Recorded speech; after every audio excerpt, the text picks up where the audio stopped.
Simon Kulli, sot i peshkv i dioqezës Sapës, e nisi rrugën e fesë në moshën foshnjore, në muajt e parë të vitit 1973, kur feja ishte ndaluar rreptësisht në Shqipëri.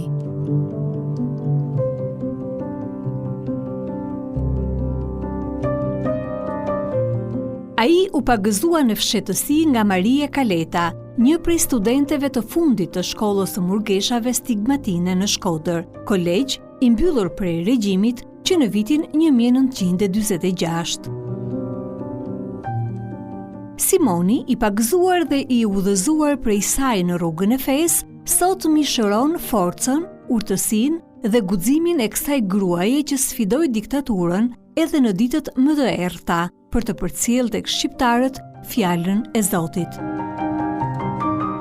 Që prej ditës që ishte mbyllur kuvendi i motrave stigmatine në Shkodër, Maria Kaleta ishte e vendosur ta vijonte rrugën e saj në shërbim të fesë, pa devijuar prej saj dhe në kohën kur regjimi do ta shpallte Shqipërinë të parin vend ateist në botë, kohë kur mund të përfundoje në burg nëse dikush të kallëzonte, qoftë edhe që kisha përmendur Zotin. Përkundër këtij represioni, Maria Kaleta në fshetësi në shumë fshatra të zonës së Zadrimës pagëzoi fëmijë, kreu 10 rite fetare, madje shumë fëmijëve ju dha edhe mësime fetare, duke rrezikuar jetën dhe lirinë e saj. Dëshmitë e 10 banorëve të kësaj zone ran edhe në veshin e Papa Franceskut gjatë vizitës së tij në Shqipëri, duke dëshmuar tek ai një histori të pabesueshme guximi, vullneti dhe devotshmërie të kësaj shqiptareje në një prej diktaturave më të egra të Evropës.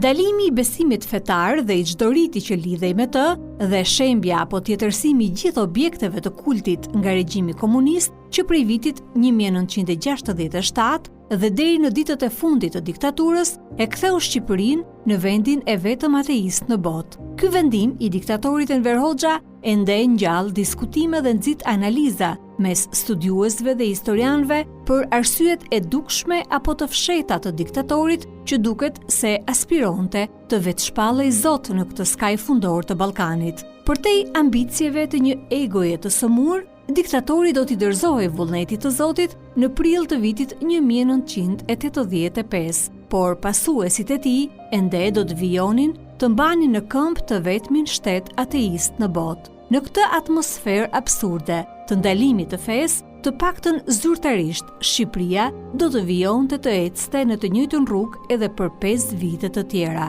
Por a mund të ndalohet ajo çka beson dhe ndjen njeriu në zemër? A mundi diktatura ta shkulte përgjithmonë besimin nga zemrat e shqiptarëve? A mundej regjimi të ndalonte dikë të thoshte lutjet në eshtje dhe në fshetësi, të kryente ritet e besimit të tij pa u vënë re? Historia tregoi që besimi fetar, edhe pse i ndaluar me ligj, mundi t'i mbijetojë këtij regjimi, edhe pse mori një goditje të ashpër.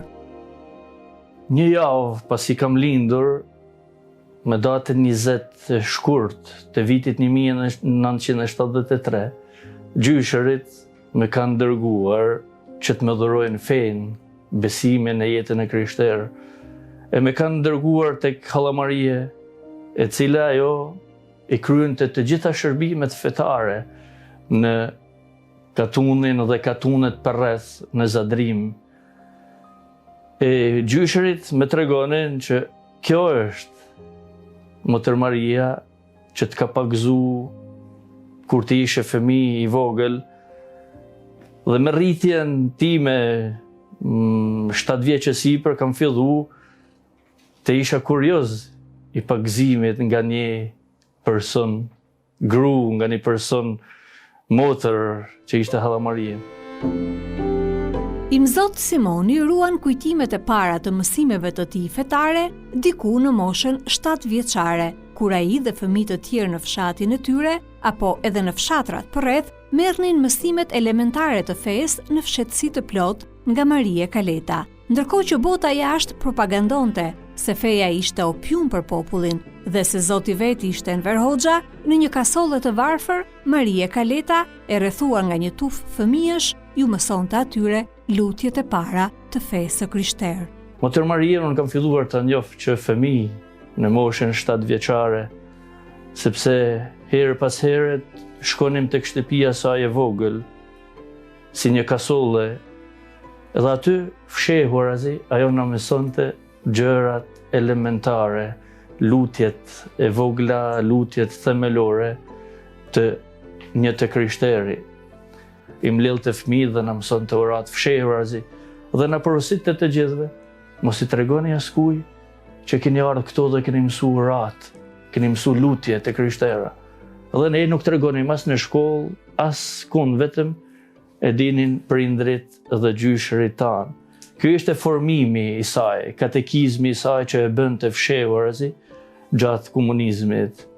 Simoni thot se e gjithë jeta e Marie Kaletës në diktaturë kishte rrjedhur me të njëjtin përkushtim dhe devotshmëri për fjalën e Zotit. Banorët e zonës e njihnin, e donin dhe e mbronin, pavarësisht luftës që impononte regjimi kundër fesë. Gjithë fshati e njihte se ishte motër stigmatinen, edhe pse ka jetuar 46 vite pa motrat e saja, sepse kuvendi është myll në vitin 46 nga regjimi komunist. Dhe ajo ka jetuar në vetmi, vetëm me nanën e vet, në fshatin Pistull. Ajo ka qenë mësuesja e vetvetes, duke jetu në thirrjen e saj për me ndjek Krishtin. Ka jetu çdo ditë më tepër në lutjet e veta, në mshetësi, dhe duke dhuru edhe të tjerëve që e takonin në jetën e përditshme, me buzëqeshjen e saj, me dashurinë e saj, një besim të papar çdo personit që e ka taku gjatë viteve, edhe të punës së saj që bënte në fshatin Pistull. Paulini, banori Pistullit dhe fëqinji Marie Kaletës, tregon se ajo ishte gjithmonë në shërbim të njerëzve, pa bërë dallim, ishte ditë apo natë. Aja ka pas 12 e natë barabartë si 12 e ditës. Kjo do të thotë, i ka kene pa pretueshme 24 orë, kush i ka ardhur te dera ka gërsit, aja i ka gjetë nejmen. E ka zonë fjalë të kish, e ka ndihmu në rastin për shembull një person që den mu gëzmu më përgëzu, ose ai që në rast vdekjet i ka thonë rat, i ka thonë edhe kuminin shajt, është e papretueshme. Po ashtu, banorët e zonës ja shpërblenin asaj me besnikëri, duke mos e kallëzuar kurrë në strukturat e regjimit dhe duke e mbrojtur pavarësisht se projektorët kishin qenë gjithmonë të fokusuar mbi të. Unë kam edhe 2 artët, 2 pristën e vjetës që kanë dek. A gjatef, i kam thonë unë që ka kënë mlaqë. Edhe na, si fis i këty në kosheve, edhe të Marijës, 99% të shmrava këna marrë vesh, në këna kënë filmum nga koha për komunizmit, që po të nëllë të gjangë të në 2 pristër, ose motrës Marije, na ishë në afer mund kap. E shpigoshin mrapa, po e dishtë na se në shkoshna, ishë na dërë si nuk rreshna pa shku të jaderë, që do si t'ishte frika. Por pavarësisht presioneve, frikës dhe dyshimeve që ishin gjithmonë të pranishme, Maria Kaleta vijonte të shpërndante fjalën e Zotit dhe të mbante gjallë besimin fetar në fshatin e saj dhe në gjithë fshatrat e tjerë përreth. Ajo ishte vendosur në besimin e saj dhe thelbi i kësaj vendosmërie, sipas Paulinit, buronte nga brendia e saj. Një person kur del me marrë jetën, me fillu jetën, kur Zoti e thret për një rrugë të vetën, edhe aja ka thirrë për rrugën mos me kenë non me rritë fëmijën këtë jetë toksore, por me kenë shërbetoria e Zotit e me kalu jetën siç kërkohet për një murgesh edhe në rrugën që i lumi Zot Krisht ja ka dhënë për me të. E shpirti i shejtë ka mundë që aja nuk ka pas qef krijeset e gjanet të saj tokë. Ka pas vetën të Biblës, kishën me fjalë në zemër. Ish nxënësi Marie Kaletës, Simoni, sjell kujtimet e tij më të largëta ditët kur nisi ta pyeste Marie Kaletën për pagëzimin e tij. Ja aty pastaj kam filluar nga dalë të pyes Hallën Marie, për pagëzimin tim, çka është pagëzimi, pse, si më ke pagëzu. Ajo më tregon që të kam pagëzu me ujë, fshehur azi. Dhe kam thonë unë po të pagëzoj në emërtatit e të birit e shpirtit sheh. Ka që dhe ti e bëri krishter, ki fillu jetën me Krishtin, jetën e re me Krishtin. Unë nuk e kuptoja sepse s'dija, isha arritur në një frym pa besim, pa fe. Dhe kjo është emocionuese për mua që me ka pagëzu, me ka dhuru fen në jetën e krishterë. E vërtet nuk gjej fjalë që ta falenderoj këtë person.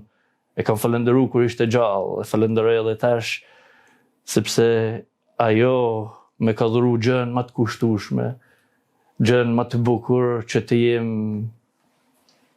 i krishteri vërtet në jetën e përditshme, që jetoj në këtë frym dhe në këtë jetë të vërtet të krishterë. Kishin kaluar disa vite nga pagëzimi i tij i fshet. Simoni kujton se në shkollë dhe kudo, fëmijëve ju mësonin se Zoti nuk ekzistonte dhe bënin propagandë të pandaluar kundër fesë. Por pavarësisht kësaj, ishte bërë zakont që fëmijët e moshës së tij, diku mbi 7 vjeç, në fshat apo zonat përreth, vinë në fshehurazi në shtëpinë e Marie Kaletës me rastin e festave fetare, apo edhe për të marrë mësimet e para të fesë. Ka qenë shumë interesante rritja dhe ecja në fe, në besimin e jetës e krishterë. Gjatë viteve të komunizmit, ne si fëmijë shkonim të Halla Marie në mënyrë të organizuar më shumë për festin e Pashkëve dhe festin e Krishtlindjeve, që prindrit na dërgonin me pjek një ëmbëlsirë për festat e Krishtlindjeve dhe të Pashkëve. Dhe ajo na priste të gjithë fëmijët me radhë, e ishte e vetmja që kishte një furrë ku pjekte ëmbëlsira.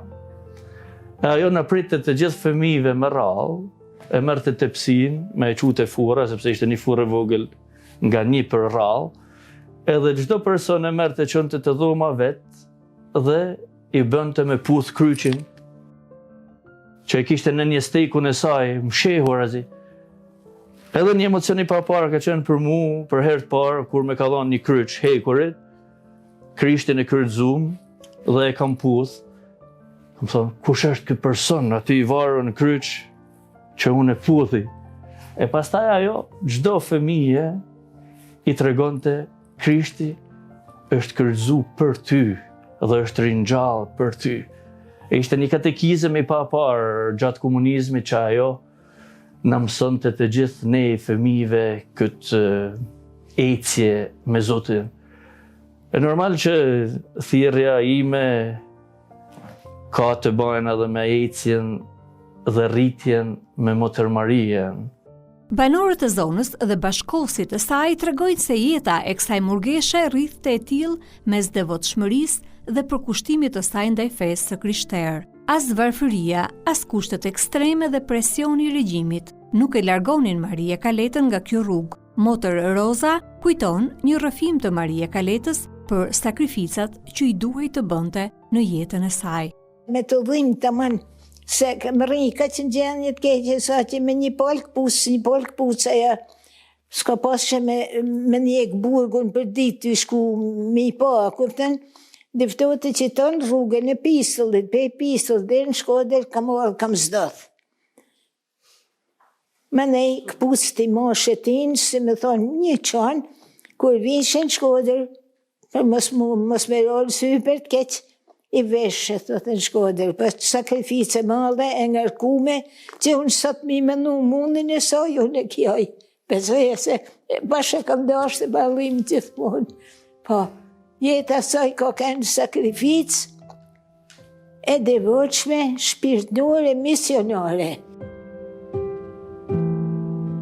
Po ashtu, për kushtimin e Marie Kaletës e dëshmon edhe ky rrëfim, mbi një ngjarje që duket se ishte kthyer në normalitet për murgeshën e përkushtuar në kohën e diktaturës. Simoni e rikujton këtë dëshmi të saj. Gjatë kohës së regjimit, një mamë me 2 binjake e takon Hallën Marie në rrugë, gjatë rrugës, këto në për katunet, pistull dhe ulet. Dhe mama e këtyre fëmijëve thot, Halla Marie, apo mi pagëzon fëmijët, sepse nuk i kam pagëzuar, nuk janë të krishterë. Thot Halla Marie, nuk është që kisha shumë besim, sepse nuk e njehja mirë kush është ajo gruaja. Edhe po më pa ditë, nëse e pagëzoj po më pa ditë edhe po më fusin burg. Por i besova asoj grus. I tham, por nuk kam si të pagëzoj këto në midis rrugës, nuk kam asnjë gjë, duhet ujë, elementi kryesor për me pagëzu një fëmijë. Mendova për pak kohë, tregon të Halla Marie, atëherë hoqa këpucën, aty afër ishte një kanal, shkova musha ujë me këpucën time dhe i pagëzova 2 vajzat e kësaj mame, në emërtatit, të birit, të shpirtit, shej. Kjo është një histori që me ka ba gjithmonë të përmallohëm, sepse një person që don me ta dhuru fen i gjen në mënyrat nga më të ndryshme. Maria e sundoi frikën sepse kishte besimin në zemër, kështu dëshmojnë bashkëkohësit e saj.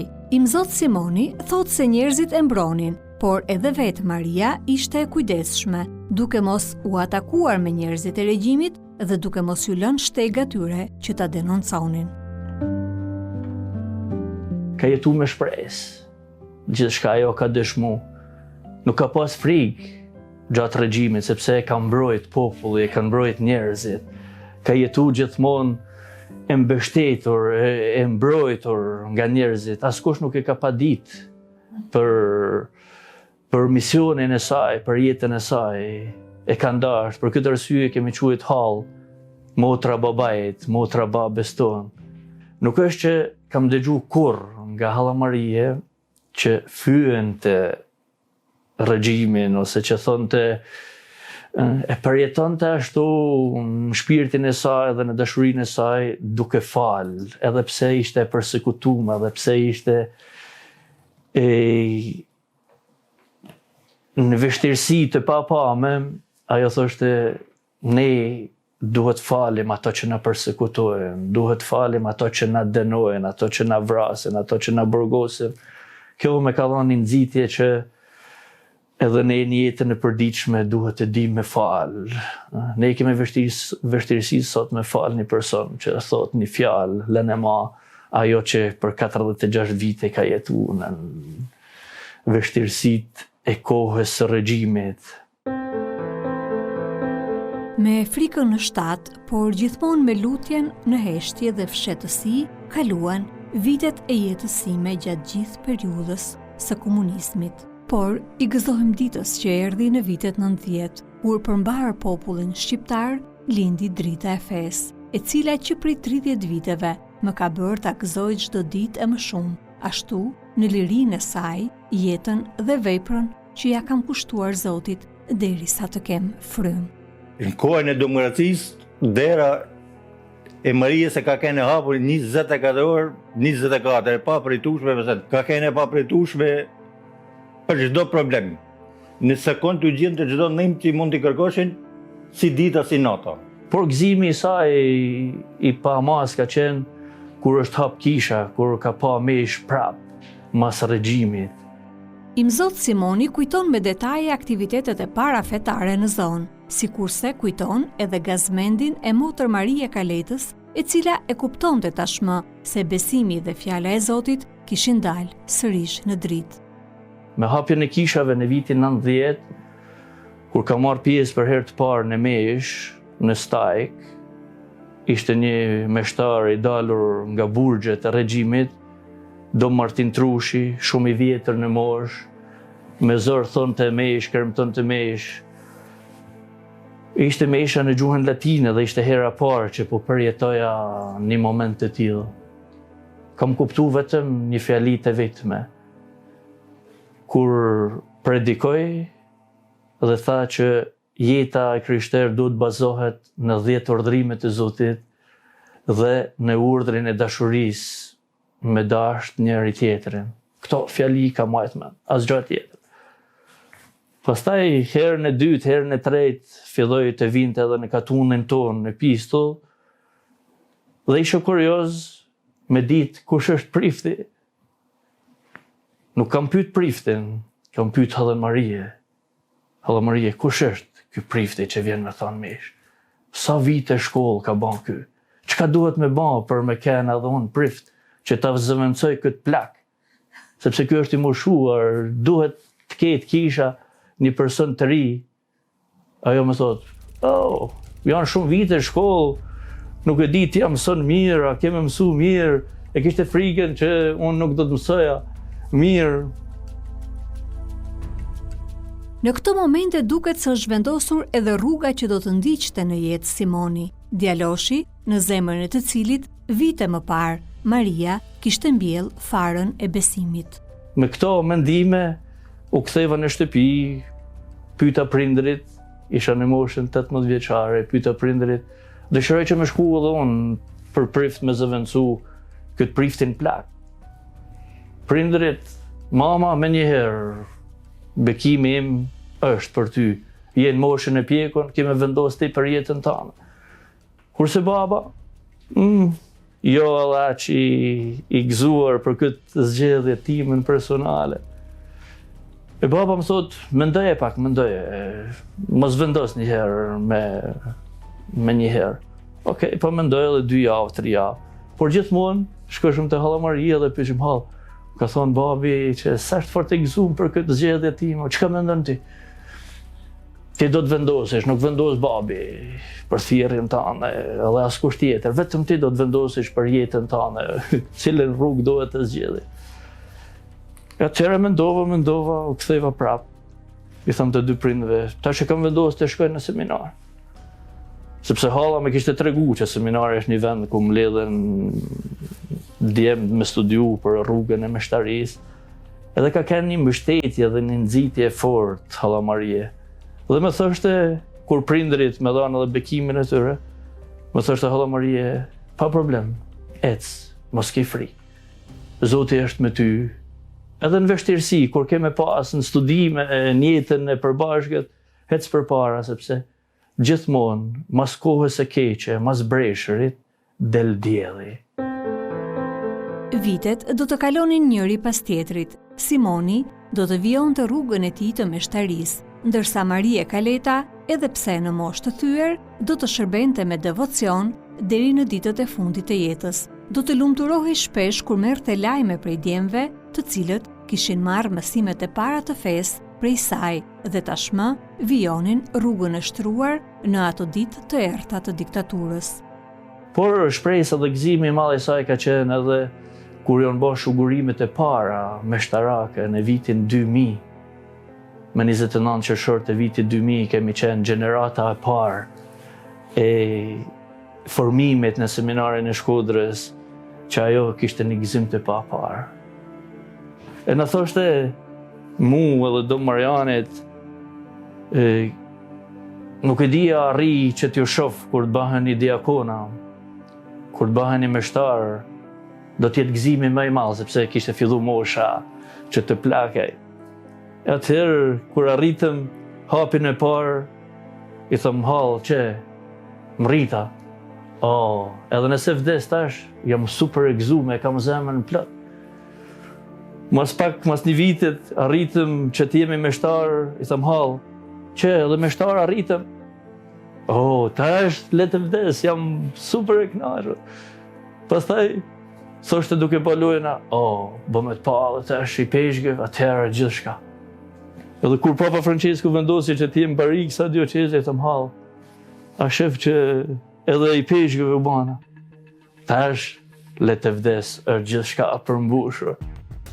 Vizita e Papa Franceskut në Shqipëri në vitin 2014 do të zbulonte edhe një pjesës të kësaj historie të pazakont. Papa Francesku do të mahnitej me forcën e kësaj gruaje përmes zbulimit të historive të pagëzimit dhe edukimit të qindra fëmijëve në diktaturë, edhe në vitet e vështira të ndalimit të fesë.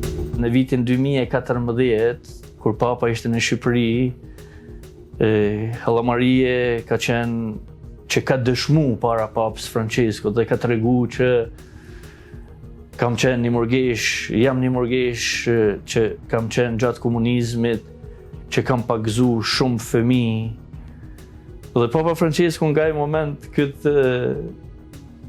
këtë shprehje të saj që ja ka tregu që ka pagzu fëmijë dhe i ka thënë që janë edhe disa meshtar dhe motra, Papa Francisku më pyet sa herë që e takoj, a je ti personi që të ka pagzu hallamarie?